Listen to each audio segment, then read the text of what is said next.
Hi friends, welcome back to my channel. నేను మీ అరుణ. నిన్నైతే day 1 diet plan అంతా డీటెయిల్డ్గా ఎక్స్ప్లెయిన్ చేశాను కదండి.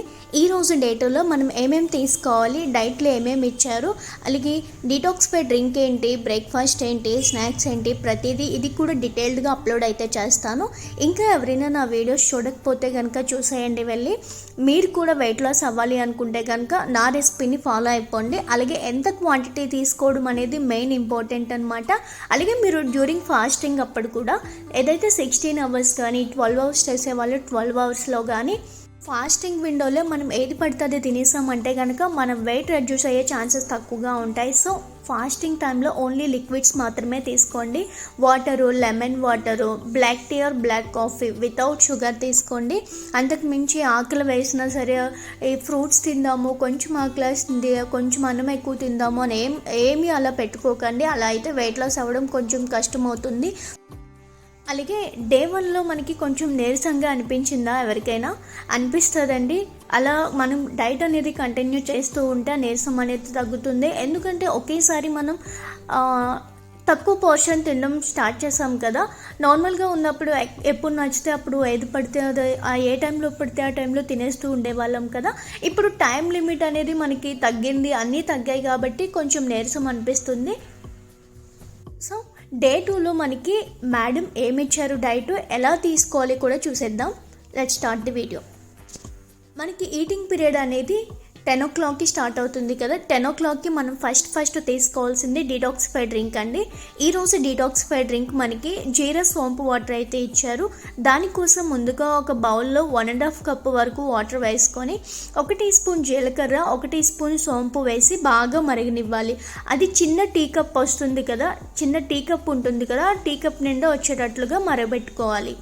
ఈ విధంగా మరిగించిన తర్వాత అందులోకి ఒక హాఫ్ లెమన్ తీసుకొని స్క్వీజ్ చేసుకొని వడకట్టుకొని ఒక చిన్న టీ కప్ నిండా తీసుకొని దాన్ని మనం తాగాలి.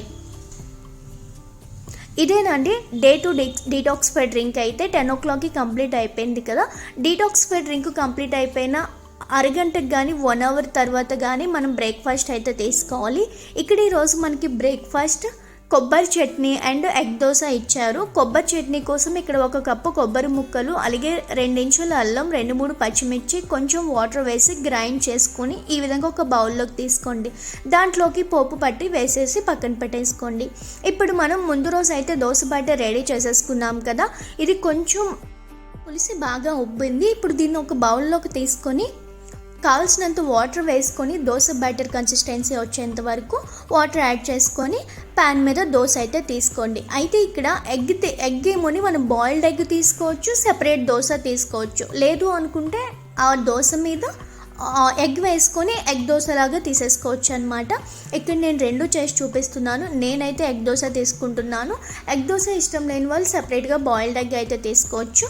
ఒకే ఒక దోశ అయితే ఇచ్చారండి. ఎగ్లో ప్రోటీన్ ఉంటుంది కాబట్టి మనకి ఆకలి వేయదు, ప్రోటీన్ తినడం వల్ల సరిపోతుంది.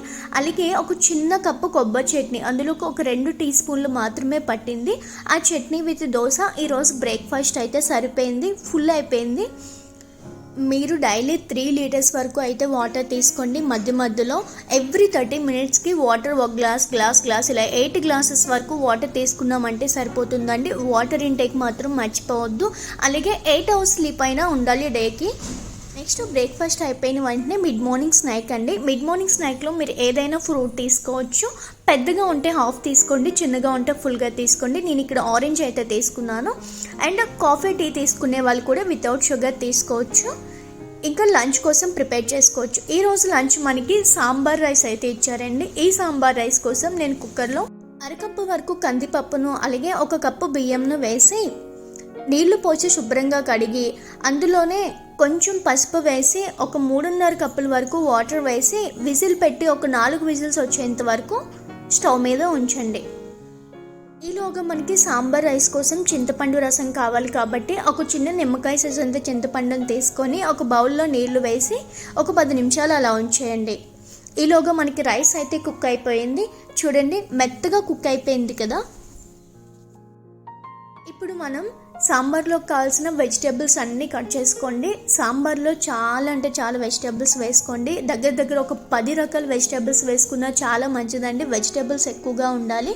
సో నేను ఇక్కడైతే ఇలా కట్ చేసుకొని పెట్టేసుకున్నాను. ములక్కడ, ముల్లంగి, cauliflower, capsicum, carrot, beans, cornflour, బఠానీ, టమాటో, ఆనియన్, పచ్చిమిర్చి, దగ్గర 10 రకాల వెజిటేబుల్స్ అయితే వేసుకున్నాను. మీరు కూడా ఇవన్నీ వేసుకోవడానికి ట్రై చేయండి వీలైతే కనుక. ఇప్పుడు ఒక గిన్నె తీసుకొని అందులోకి 2 టేబుల్ స్పూన్ వరకు పల్లి నూనె అయితే వేసుకున్నాను. అందులో 1 టీ స్పూన్ జీలకర్ర, 1 టీ స్పూన్ ఆవాలు, కొంచెం కరివేపాకు, 2-3 పచ్చిమిర్చి, ఒక పెద్ద సైజు ఆనియన్ని ఇలా ముక్కల కింద కట్ చేసుకొని వేసుకోండి. ఇది కాస్త వేయించాక మనం ఆల్రెడీ కట్ చేసి పెట్టుకున్న అన్ని వెజిటేబుల్స్ని ఒక్కొక్కటిగా వేసుకొని మొత్తం అంతా బాగా కలుపుకొని ఆయిల్లో ఫ్రై చేయాలి. ఒక 2 to 3 మినిట్స్ పాటు మీడియం ఫ్లేమ్లోనే ఫ్రై చేసుకోవాలి. ఈ విధంగా ఒకసారి బాగా కలుపుకున్నాక మూత పెట్టి ఒక 2 నిమిషాలు అలా వదిలేయండి. మూత తీసి చూస్తే వెజిటేబుల్స్ అనేది కాస్త కుక్ అయినాయి కదా. మరొకసారి మళ్ళీ కలిపి అందులోకి సాంబార్ పౌడర్ 1 టీ స్పూన్ వరకు వేసి బాగా కలిపి మూత పెట్టి మరో 2 నిమిషాలు వేయించుకోవాలి. ఇప్పుడు అందులోకి 1/2 టీ స్పూన్ పసుపు, 1 టీ స్పూన్ కారం, అలాగే రుచికి సరిపడా ఉప్పు, 1 టీ స్పూన్ ధనియాల పొడి వేసి మొత్తం అంతా ఒకసారి బాగా కలుపుకోవాలి. ఈ విధంగా కలిపిన తర్వాత మనం రెడీ చేసి పెట్టుకున్న చింతపండు రసాన్ని కూడా వేసి మరొకసారి బాగా కలుపుకోండి. దాంతోపాటు ఒక 2 కప్పుల వరకు నీళ్ళు కూడా వేసి మూత పెట్టి ఒక 10 నిమిషాల పాటు మీడియం ఫ్లేమ్లో కుక్ అవనివ్వాలి. 10 నిమిషాల తర్వాత చూపిస్తున్నాను చూడండి. ఇక్కడ మంచిగా కుక్ అవుతున్నాయి వెజిటేబుల్స్ అయితే. హాఫ్ మాత్రమే కుక్ అయ్యి ఇంకా కుక్ అవ్వాలి. ఇప్పుడు ఈ స్టేజ్లో మనం ఉడకబెట్టి పెట్టుకున్న రైస్ ఉంది కదా, ఆ రైస్ని వేసి దాంతోపాటుగా ఒక 2-3 కప్పులు వాటర్ని కూడా వేసి ఒక 20 నిమిషాల పాటు మీడియం ఫ్లేమ్లోనే కుక్ అవ్వనివ్వాలి.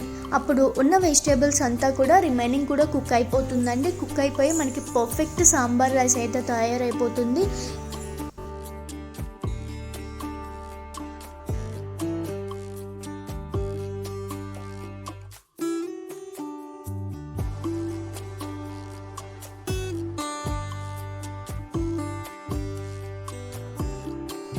చూసారా, ఒక 10 మినిట్స్ మాత్రమే నాకు పట్టింది. మీరు ఒకవేళ వెజిటేబుల్స్ సరిగ్గా కుక్ అవ్వకపోతే కనుక 20 మినిట్స్ పాటు అయినా మీడియం ఫ్లేమ్లో పెట్టుకోవచ్చు.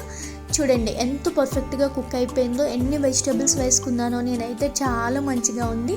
ఇప్పుడు ఇందులో ఈ విధంగా ఉన్నప్పుడు లాస్ట్లో కొత్తిమీర కొంచెం వేసుకొని మరొకసారి కలిపి స్టవ్ ఆఫ్ చేసుకొని పక్కన పెట్టేసుకోండి. మనకి లంచ్ అయితే ప్రిపేర్ అయిపోయింది కదండి.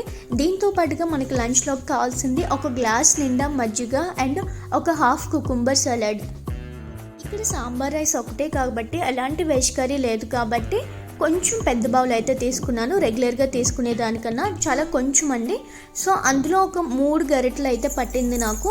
ఇది కూడా వెజిటేబుల్స్ అన్నీ ఏరి వేసుకొని రిమైనింగ్ మాత్రమే చాలా తక్కువ రైస్ వేసుకున్నాను. చూడండి కప్ ఎలా ఉంది. మనం చేయి పెట్టి ఇలా అంటే కనుక పైన ఈక్వల్గా తగిలాలి. ఈ బౌలే కదా ఇచ్చారు, ఈ బౌల్ నిండా తీసేసుకుని తింటే కనుక అది ఎక్కువ క్యాలరీస్ అయిపోతుందండి. సో ఎంత చెప్పానో ఎలా చెప్పానో అలా మాత్రమే తీసుకోండి.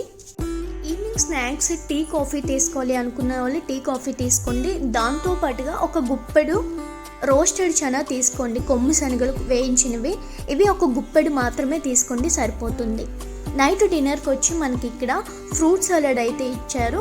ఇందులోకి ఒక కప్పు చిన్న కప్పు స్ప్రౌట్స్, ఒక చిన్న కప్పు దానిమ్మ గింజలు, అదే కప్పుతో యాపిల్, అలాగే అదే కప్పుతో ఉడకబెట్టిన అదే కప్పుతో పల్లీలను కూడా తీసుకొని దాంతోపాటు ఒక హాఫ్ లెమన్ స్క్వీజ్ చేసుకొని అందులో కొంచెం చాట్ మసాలా ఇష్టమైంటే కనుక చాట్ మసాలా వేసుకొని మొత్తం అంతా మిక్స్ చేసుకొని తినేయండి. ఇది ఈరోజు మనకి నైట్ డిన్నర్ అనమాట. So day to diet plan అయితే కంప్లీట్గా చెప్పేశాను కదా. ఈ డైట్ ప్లాన్ ఎలా అనిపించింది? డిన్నర్ మనకి 6 o'clock అయితే కంప్లీట్ అయిపోతుంది. 6 నుంచి మళ్ళీ రేపు మార్నింగ్ 10 o'clock వరకు మనం ఉపవాసంలోనే ఉండాలి. నా వీడియో మీకు యూస్ఫుల్ అనిపిస్తే కనుక లైక్ చేసి షేర్ చేసి నా ఛానల్ని సబ్స్క్రైబ్ చేసుకోండి.